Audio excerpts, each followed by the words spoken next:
হে প্ৰভুসকল, আমি ভাগৱতৰ তাৎপৰ্যৰ বিষয়ে আলোচনা কৰি আছিলোঁ।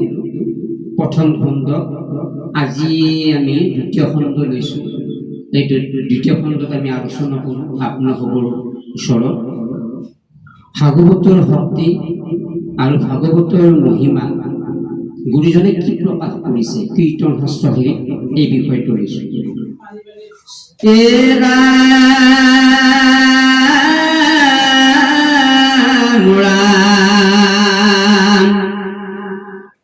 যিটো নাম নেৰে মুখে পাইলা মুখ্য মহাসুখে, জানা কৃষ্ণ তুষ্ট ভৈলা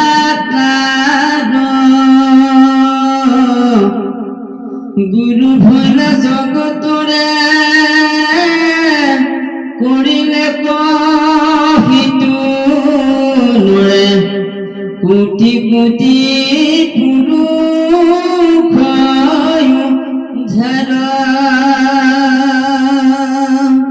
জীৱনৰ সংখ্যা ৰাষ্ট্ৰটোৱে হ'ল এক হৰিনাম। এক হৰিনাম লবলৈ হলে সময় নাই, কেৱল সময় নাই, কেৱল সময় নাই, কেৱল সময় নাই।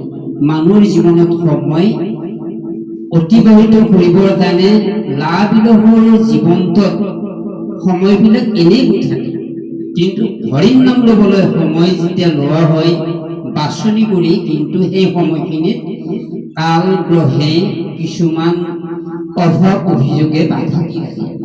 এই এক হৰিনামৰ শক্তিটো কেৱল মহাপুৰুষ শংকৰদেৱ গুৰুজনাই এক হৰিনাম ধৰ্মটোতে দিছে। এক শৰণ হৰিনাম ধৰ্মত আচাৰ্য বাপীশ্বৰ কৃপাল গুৰু জনাই কি কৰিছে, এক শৰণ ভগৱতী সমাজত প্ৰকাশ কৰিছে যে নামৰ মাজতে ভকতি আৰু নামৰ মাজতে মুকুতি।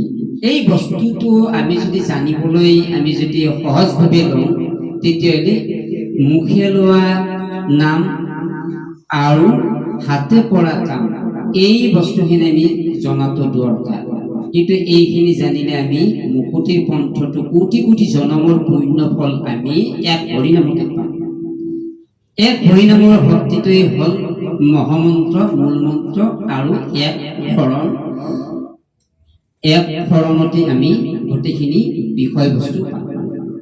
কৃষ্ণ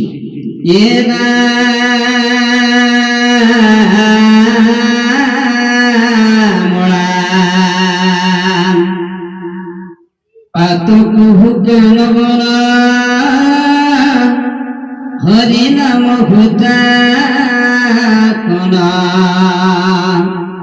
খনে পুতে দহি করে সন্ন ও হে নম প্রসেনিলা মত কি কৃষ্ণা দিলা পরম কি পালু নারায়ণ। মহাপুৰুষ শংকৰদেৱৰ গুৰু জগতৰ গুৰু দ্বিতীয়জন জন্ম হোৱা নাই। এই জগতৰ গুৰু মহাপুৰুষ শ্ৰীমন্ত শংকৰদেৱ ব্ৰত দোৱা স্থানত অসমত জন্ম পাই আমি ভগৱতীৰ মাধ্যমত গুৰুজনাক পাই আমি সন্তুষ্টি লাভ কৰিছো। কি লাভ কৰিছো? ধান ধন টকা পইচা ঐশ্বৰ্য বিভূতি আমাক নেলাগে, কিন্তু বিষয় বাসনাত অকণমান লাগি হয়। কিন্তু গুৰু ভগৱতীটো যদি নাথাকে, তেতিয়াহ'লে মুকুতিৰ পন্থটো কেতিয়াও সম্ভৱত হৈ নপৰে। গতিকে গুৰুজনাই, কৃপাল গুৰুজনাই জগতৰ গুৰু হৈ এই নাম প্ৰকাশ কৰিবৰ কাৰণে কি কৰিছে, কিছুমান উপায় নামৰ মাজতে দিছে ভকতৰ সৃষ্টি কৰিবলৈ গৈ। কিন্তু আমি কি কৈছো, আমি কেৱল লাবিলাহতে জন্ম ললো, লাবিলাহতে লাগি আছো। কিন্তু কৃপাল গুৰুজনাৰ এই পদস্পৰ্শত আমি সেৱা জনাই আমি এই মহাপুৰুষৰ তিথি পালন যে কৰো, কিয়? মাহ প্ৰসাদ খাই নাম গাই আনন্দৰে উৎসৱ পাৰ্বণ কৰিলে নহব, তিথি পালন কৰা নুবুজায়। তিথি পালন কৰাটো কিটো বুজায় এইটো আমি জানিব লাগিব যে গুৰু স্মৰণ গুৰু যি বাক্য বচন দি থৈ গৈছে শৰণ ভজন জপ আকৌ সাধনা স্তৰৰ যি বস্তু দি থৈ গৈছে সেইখিনি যদি আমি সদায় যদি আমি ব্যৱহাৰ কৰোঁ সদায় যদি আমি নাম লওঁ তেতিয়াহ'লে আমি গুৰুজনাক সদায় নিচে আমি স্মৰণ কৰিবলগীয়া এই বস্তুটো আহি নপৰে আমি সদায় গুৰুজনৰ ওচৰতে আছোঁ সদায় গুৰু সেৱা কৰি আছোঁ সদায় কীৰ্তন শাস্ত্ৰ আমি অধ্যয়ন কৰি আছোঁ তেতিয়া আমি গুৰুৰ কথা মানিব পৰা বুজায় হে প্ৰভুসকল এতিয়া কলিযুগত এটা বস্তুৱে চাব লাগিব এই হৰিনামটো প্ৰকাশ কেতিয়া হৈ গম পাইছেনে আপোনালোকে এটা সময় আহিব কল্কি অৱতাৰত আহিব যেতিয়া এতিয়া বৰ্তমান চলি আছে যেতিয়া ভূমিকম্পৰ যেতিয়া আবিৰ্ভাৱ হয় ভূমিকম্প যেতিয়া জপাৰি নিদিয়ে তেতিয়া বেলেগ নাম স্মৰণ কেতিয়াও নকৰে horrible horrible horrible horrible horrible এই শব্দটো ব্যৱহাৰ কৰে হৰি হৈছে শুদ্ধ হৰি হৈছে গতি আৰু হৰি হৈছে বায়ুমণ্ডলৰ সদন হৰি হৰি ৰাম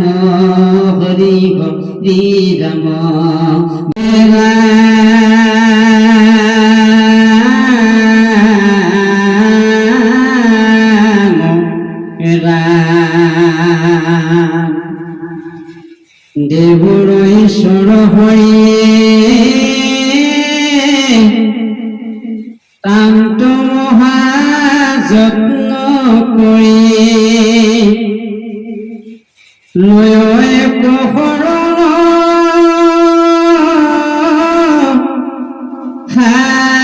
সাক্ষাৎ যাৰ ইচ্ছা মুখ্য পাইবে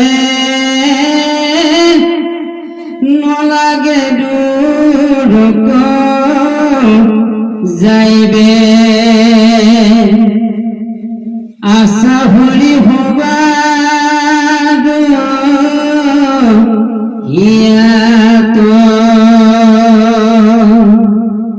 হে প্ৰভুসকল ইমান সুন্দৰ কৃষ্ণ সূৰ্য ভৈলন্ত উদিত নাম ধৰ্ম কৰিলা বিদিত এই কীৰ্তন শাস্ত্ৰভাগীৰ এই কীৰ্তন মহাভাগৱতৰ তাৎপৰ্যৰ মহাপুৰুষ কৃপাল গুৰুজনাই বৰ সুন্দৰকৈ ইয়াতে প্ৰকাশ কৰিছে কি প্ৰকাশ কৰিছে মোক্ষ গতি আচলতে ভকতি দুটা স্থানতে থাকে নিষ্কাম ভকতি আৰু সকাম ভকতি আমি যদি নিষ্কাম ভকতিলৈ যাবলগীয়া হয় এই শাস্ত্ৰ পাঠ কৰিব লাগিব বা শাস্ত্ৰ অধ্যয়ন কৰিব লাগিব বা 10 জনক জ্ঞান দিব পাৰিব লাগিব আৰু সকাম ভকতি আমি কৰ্ম দক্ষতাৰ মাজেৰে যি ঈশ্বৰৰ কথা গুণানুকীৰ্তন গোৱা হয় যে এজন খেতিয়কে খেতি কৰিও ঈশ্বৰৰ গুণানুকীৰ্তন কৰিছে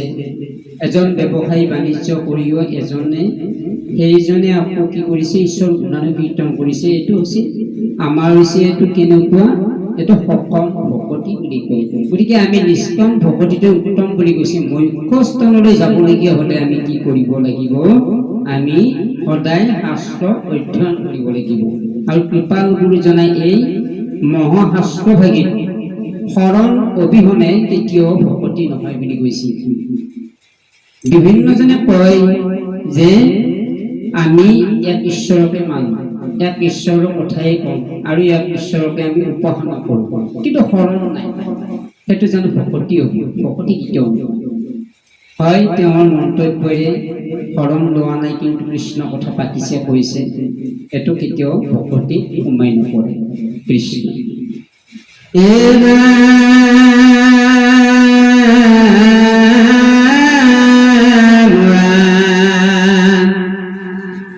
কৃষ্ণৰ কি কৰে কহে হৰি নাম পাপ দহে ৰাম নাম হবাৰ ধিক যিটো জনে নাম স্মৰে ও সকলতা তক ভয়ে ও অনায়াসে পায় মুক্তি।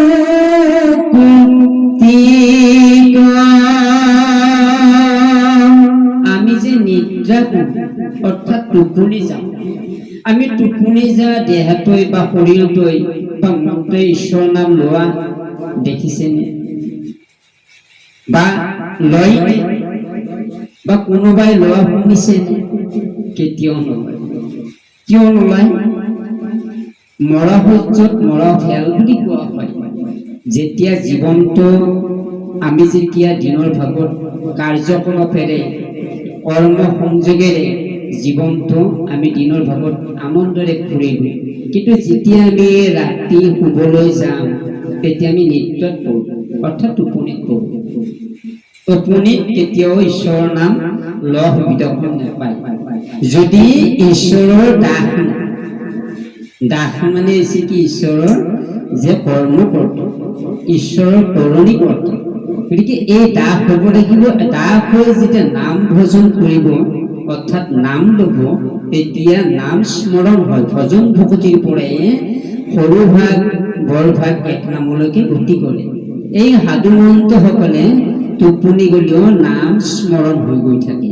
এইটো আমি কেনেকৈ পাইছো যে নন্দীৰাম আতাই ৰাতি বিচনাত ৰাম ৰাম ৰাম ৰাম কৈ কিন্তু টোপনি মাৰি আছে, কিন্তু ৰাম ৰাম কৈ থাকে। কিন্তু ৰাম ৰাম যে কৈ থাকে, ৰাম মানে হৈছে কি? মৰা সূৰ্যৰ মৰা ভেলৰ স্থানত আমি যাতে এই তৰি যাব পাৰো। কাৰণ ভূমিকম্প আহিলে, এটা কিবা কাৰোৰ এটা দুৰ্ঘটনা ঘটিলে আমিতো গম নাপাম। গতিকে নাম যেতিয়া লৈ থাকিব তেতিয়া সেই জীৱটোৱে কেতিয়াও মানে বাহ্যিক কথালৈ মনত নকৰি কেৱল ঈশ্বৰ নাম লৈ ঈশ্বৰ প্ৰাপ্তি হয়। সেইটো আটাইতকৈ উত্তম ভকতি, নিষ্কাম ভকতি বুলি কয়। গতিকে আমি কি কৰিছো? কৃষ্ণৰ কিং কৰেহে হৰি নাম পাপদহে ৰাম নাম সৰ্বত অধিক। আটাইতকৈ ডাঙৰ নামটো হৈছে ৰাম নাম। আৰু যিটোজনে নামৰ স্মৰে সকলো পাতক হৰে, অনায়াসে পাৱৈ মুকুতি ক। যে নামৰ সমান আনন্দ কতো নাই। ভকতি কৰিলে ভকতিয়ে জানে নামৰ মহিমা কিমান ডাঙৰ বস্তু। বিষয় বস্তুৰ লগত আমি তুলনা কৰিব নাম বস্তু। নাম বস্তু একচেটিয়া। নাম বস্তু হল জীৱনটোৰ তৰিবৰ উপায় স্থান, বৈকুণ্ঠত গতি কৰা স্থানটোৱে হল নাম বস্তু। আৰু বিষয় বস্তু হল ইহলোকৰ যেতিয়া আমি জীয়াই থাকিবলগীয়া হয়, খোৱা লোৱা খোৱা পিন্ধা সাজ কাচন ফুৰা চকা, এইটো হৈছে বিষয় বস্তুৰ লগতে আমি আবদ্ধ হওঁ।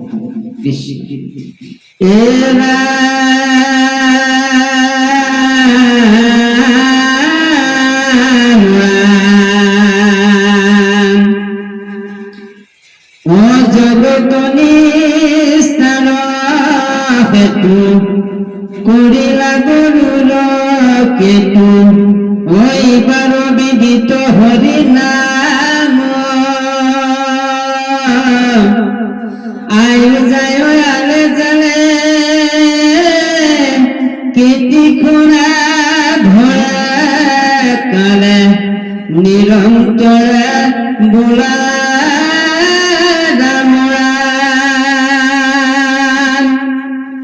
জগতৰ নিষ্ঠাৰ হেতু শব্দ হৈছে, জগতৰ পৰা তৰিব পৰা উপায়টোৱে হল কৃষ্ণ নাম, নাৰায়ণ বিষ্ণু হৰিপূৰ্ণ অংশত এই নাম।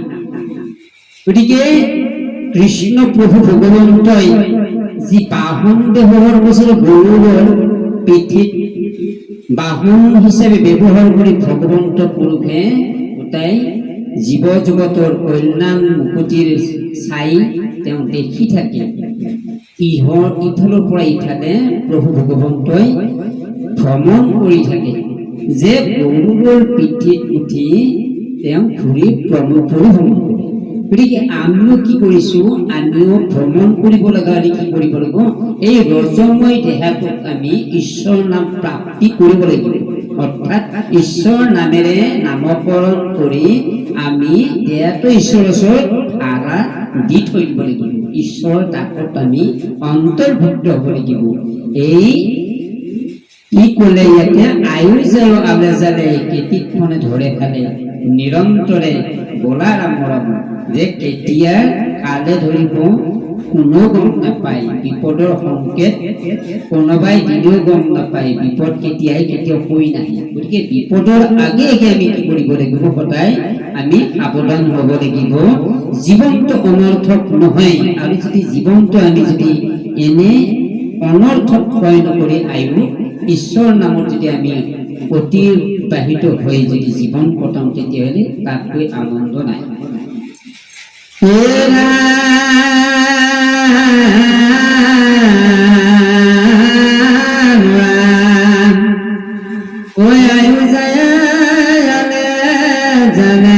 কেতি কৰে ধৰে কালে নিৰন্তৰে বোলা